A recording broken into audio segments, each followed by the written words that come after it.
嗱，上一條中山嚟香港嘅坐巴士體驗咧就反響好好啊！但係有好多香港朋友就問啦：喂，有冇港島路線㗎？我去港島我都唔知坐咩車，或者翻嚟都唔知上咩車好。今日就啱啦！我啱啱今日咧嚟到港島做完嘢，咁而家咧就係啱啱6點半嘅時間，白領收工嘅時候啊！嗱，對面咧就係我哋金融中心，5分鐘嘅路程咧就可以行到嚟呢一度，我哋嘅中港巴士站上車。嗱，今日我哋就體驗一下，由我哋嘅上環出發到我哋中山，總共要花幾長時間？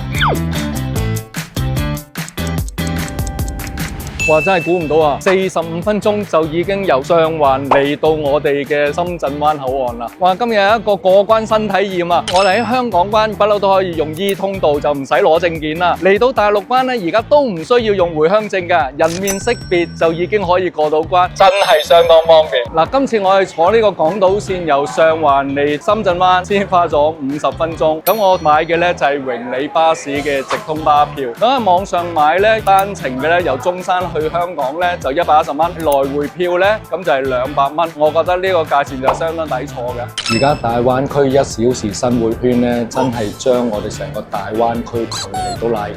想當年我哋如果喺香港真係想去一次中山，幾咁艱難，轉車又要轉船，好似打仗咁啊！而家好輕鬆。